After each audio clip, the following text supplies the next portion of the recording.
En el año 1998 ingresó al Poder Judicial de esta provincia ejerciendo diversos cargos en el Fuero Penal y actualmente se desempeña como defensora general de cuarta nominación, cargo al que accedió por concurso público ante el Consejo de la Magistratura de la provincia en el año 2009. Adelante, doctora Yedra. Con el título de abogada alcanzar. Bueno, primero les voy a pedir paciencia, porque es la primera vez que voy a disertar y después de Marisa Herrera cualquiera tiene pánico escénico. Voy a tocar el tema de la autonomía y la voluntad de los cónyuges versus el orden público. En el derecho privado lo que caracteriza la autonomía y la voluntad de los cónyuges, la autonomía y la voluntad de la posibilidad de las partes para determinar libremente sus derechos y obligaciones. El principio obviamente, que surge del artículo 1197 del Código Civil. Sí, da igual. Lo que haga menos ruido está. Tradicionalmente, en el derecho de familia ha sido el área del derecho privado más reacio a implementar la autonomía de la voluntad.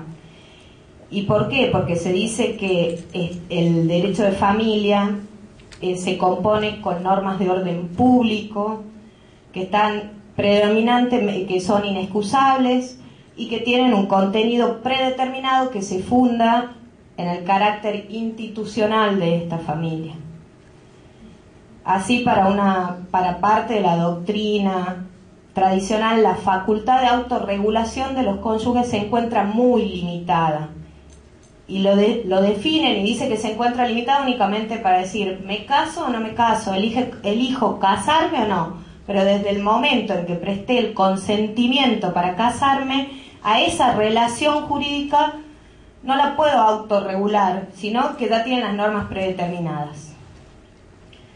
Gracias a Dios, con el transcurso del tiempo, todo esto fue variando y es indudable que hoy todas las relaciones de familia son más una cuestión privada más que pública. Para el doctor Mauricio Miraji, este gran cambio se debe más que nada a una reformulación de tres conceptos básicos. Por un lado, el cambio de lugar en la sociedad de la familia. ¿Por qué? Porque se admite hoy en día el papel prioritario en la persona humana.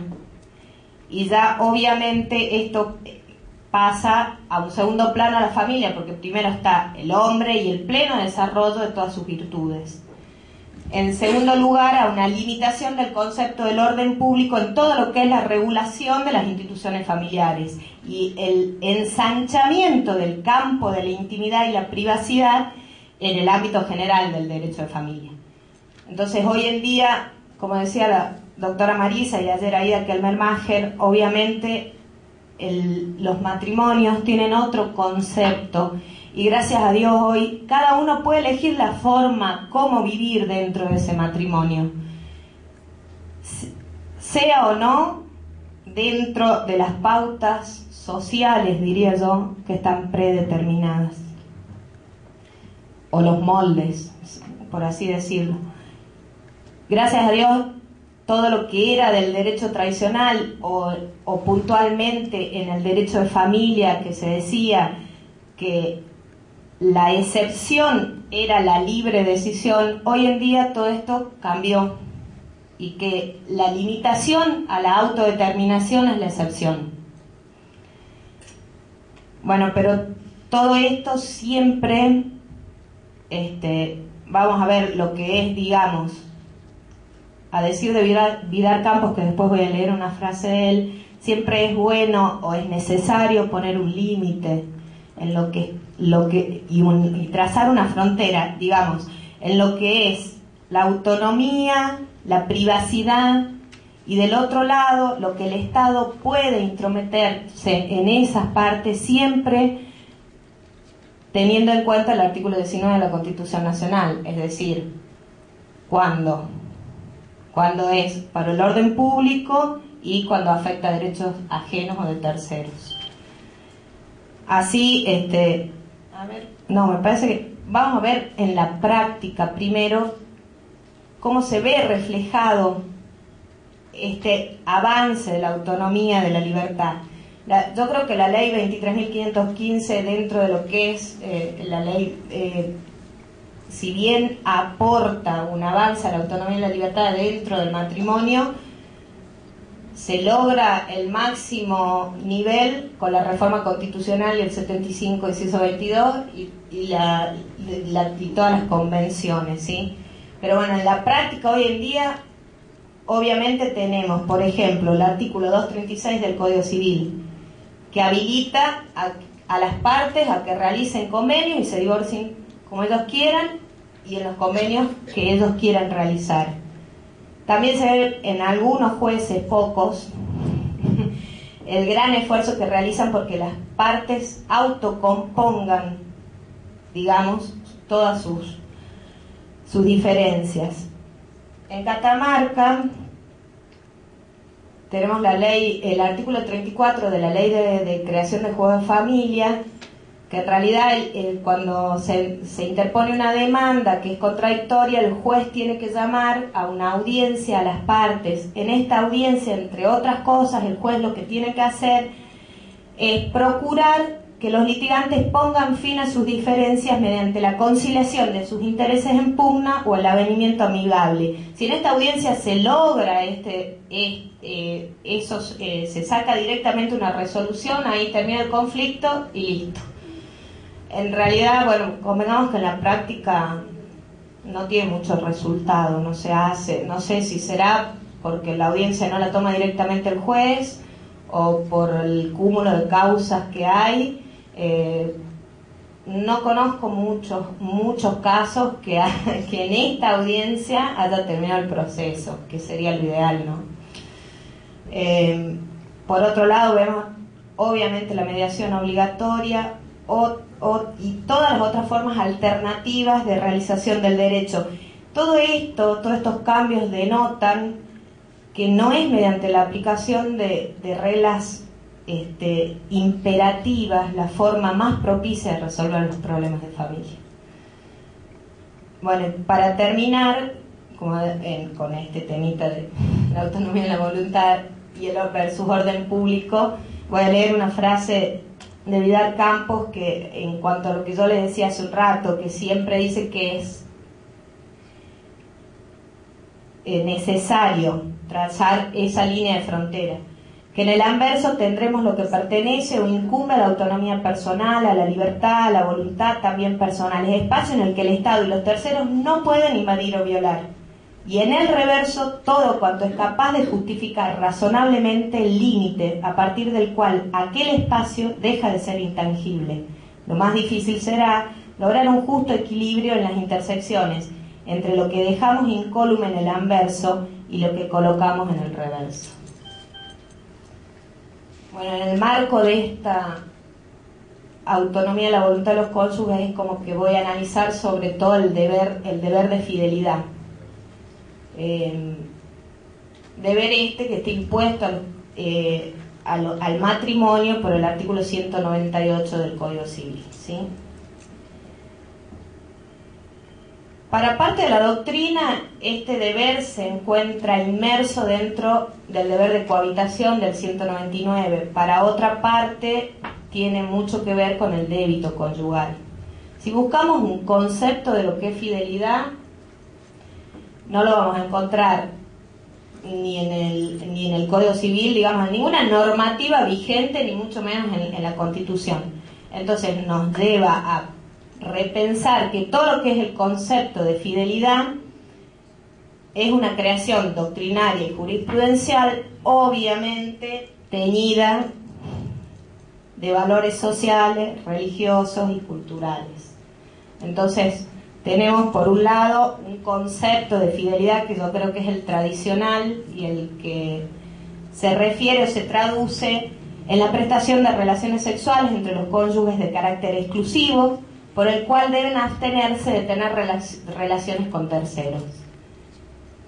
Después hay un concepto casi robado, diría, de la doctora Marisa Herrera, que es más moderno y despojado ya de tanta religión o del matrimonio monogámico, y dice que la fidelidad es lo que los esposos acuerdan en virtud de un plan de vida que han elegido. Debe entenderse en un sentido amplio que implica la obligación de observar una conducta de lealtad traducida en la sinceridad y el respeto mutuo, aunque ello no se vincule necesariamente con la exclusividad sexual. Yo cuando leí esto, no sé por qué, me imaginé un matrimonio swinger. Así se me vino a la cabeza y dije, uy, es como el ejemplo que cae en esto, ¿no? Porque ellos eligieron ese tipo de vida y no se traduce en lo sexual, es la forma que eligieron y el matrimonio que eligieron. Y para ellos ser fieles no es solo el acto sexual. Bueno, ahora bien, todos estamos de acuerdo con que los deberes impuestos por el 198 subsisten mientras exista la comunidad de vida, es decir, mientras convivamos, bueno, muchos conviven juntos pero no tienen comunidad de vida. Aquellos valientes que se deciden irse de la casa o por común acuerdo deciden cada uno porque ven que el matrimonio está desquiciado, uno se retira, el otro no, uno quiere, el otro no, bueno, de todos modos. Acá la polémica se levanta si existe o subsiste o no este deber de fidelidad en la separación de hecho de los cónyuges. Y bueno, no voy a decir nada nuevo porque en realidad yo creo que desde la Reforma o antes vienen estas discusiones y hasta el día de hoy sigue corriendo agua bajo el río y hay tres teorías que son como muy marcadas. Yo creo que o sea, de por sí la separación de hecho, ya la 23.515 la erigió como una causal autónoma de divorcio, es decir, separados de hecho a los 2 o 3 años yo puedo ir y pedir el divorcio, o la separación personal. Ya de por sí, por la ley, está facultando que por la autonomía y la voluntad de los cónyuges que se separaron puedan pedir el divorcio o la separación personal, que como vemos que en la práctica no hay casi separación personal, vamos a hablar más de divorcio. La ley está admitiendo ese cese de este deber que es de la cohabitación con la autonomía de los cónyuges. Bueno, entonces la problemática normalmente se presenta cuando estos cónyuges separados de hecho, hace 3 años, 4, 5, depende, a uno se le ocurre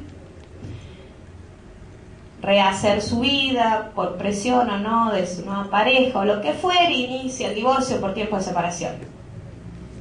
Y en ese momento al otro cónyuge se acuerda de todo lo mal que le hizo y reconviene, en vez de allanarse al tiempo de separación, reconviene por una de las causales subjetivas, es decir, acá en el caso preciso, por infidelidad.